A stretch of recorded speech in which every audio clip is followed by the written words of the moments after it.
सुप्रभात प्यारे दोस्तों। आज हम देखते हैं निज ढूंढा इस दोहावली का अगला दोहा। अगला दोहा है, लाली मेरे लाल की जित देखूं तित लाल, लाली देखने में गई मैं भी हो गई लाल कबीरा, मैं भी हो गई लाल। इस दोहे में आए हुए कठिन शब्द है लाली अर्थात ईश्वर की महिमा, लाल अर्थात ईश्वर, जित अर्थात जिधर, देखन अर्थात देखना।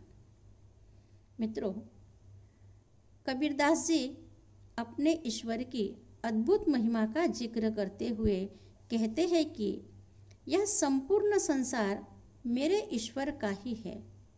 मेरे ईश्वर की मैं पूजा करता हूँ और जिधर भी देखता हूँ उधर मेरे लाल ही लाल नजर आते हैं।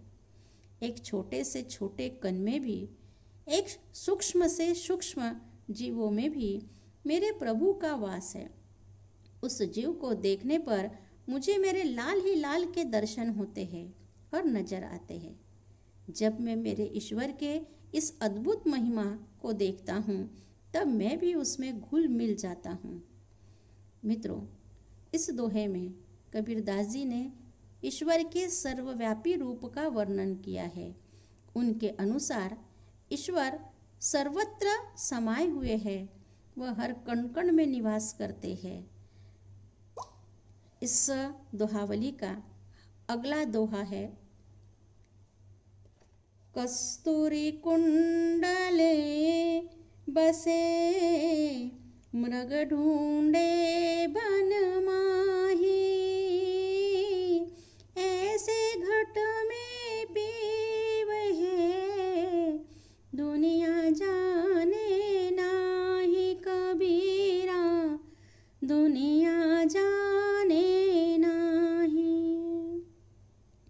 इस दोहे में आए हुए कठिन शब्द है कस्तूरी अर्थात ऐसी सुगंध जो हिरण की नाभि से उत्पन्न होती है, कुंडल अर्थात नाभि, मृग अर्थात हिरण, पीव अर्थात ईश्वर, घट अर्थात देह या शरीर। मित्रों, संत कबीरदास जी यहाँ अज्ञानता का वर्णन कहते हैं। वे कहते हैं कि मनुष्य बड़ा ही अज्ञानी है। मनुष्य में इस प्रकार का अज्ञान छिपा हुआ है कि उसे खुद को ही नहीं पता कि वह स्वयं के अंदर ही ईश्वर का वास है और उसे ढूंढने के लिए बाहर यहाँ वहाँ चारों ओर घूमते भटकते दिखलाई देता है। उसे यह ज्ञात नहीं कि ईश्वर स्वयं उसके अंदर निवास करते हैं, किंतु वह उसे यहाँ वहाँ ढूंढते फिरता है।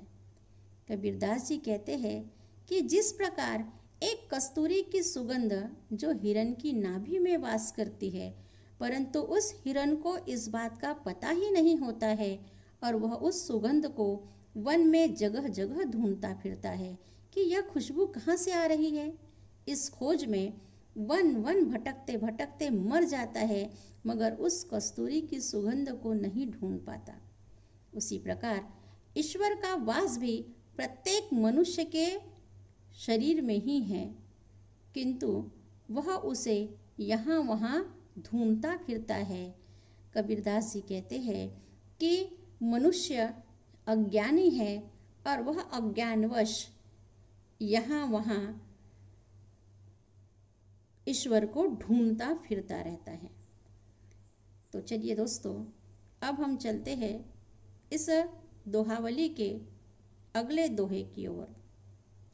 इस दोहावली का अगला दोहा है, जिन ढूंढा तिन पाइए गहरे पानी पेट, जिन ढूंढा तिन पाइए गहरे पानी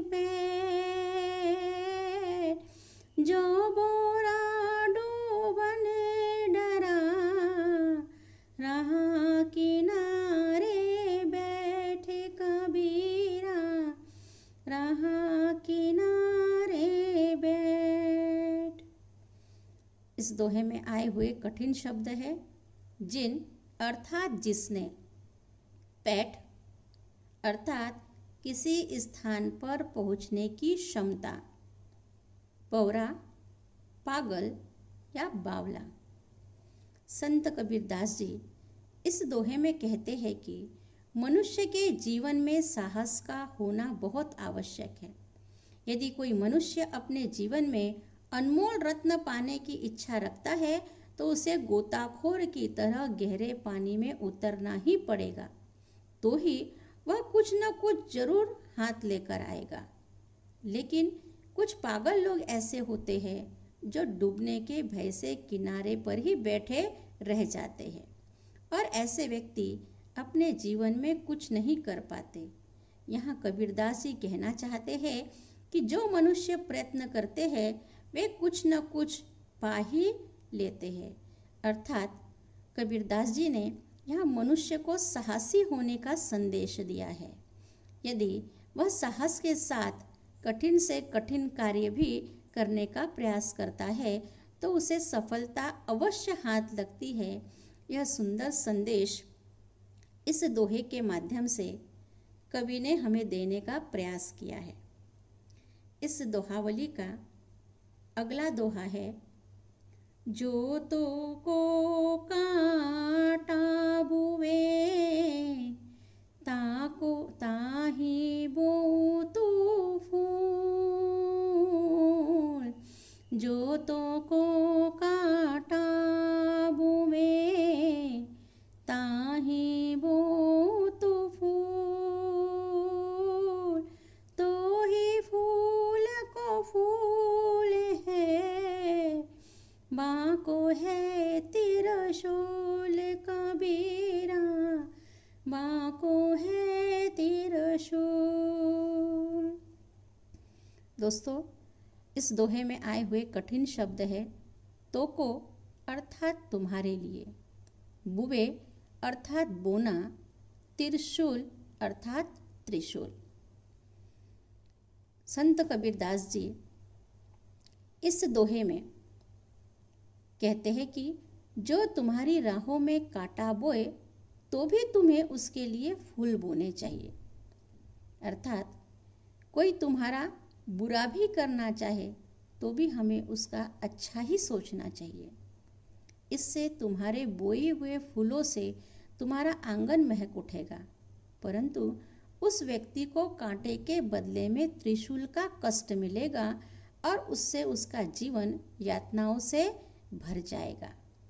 कबीरदास जी यहाँ यह कहना चाहते हैं कि जो व्यक्ति तुम्हारे जीवन में परेशानी या मुसीबतें खड़ी करेगा तो भी आप उसके साथ अच्छा व्यवहार कीजिए।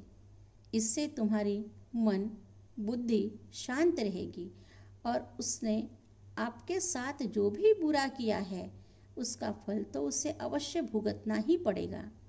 हर एक व्यक्ति को अपने जीवन में दूसरों का भला ही करना चाहिए, तभी हमारा जीवन सुखमय हो सकता है। यहाँ पर कबीरदास जी ने बड़ा ही सुंदर संदेश दिया है। वह कहते हैं कि चाहे कोई व्यक्ति तुम्हारे साथ कितना ही बुरा व्यवहार क्यों ना करे, लेकिन तुम्हें सदा उसके साथ भलाई से ही पेश आना चाहिए।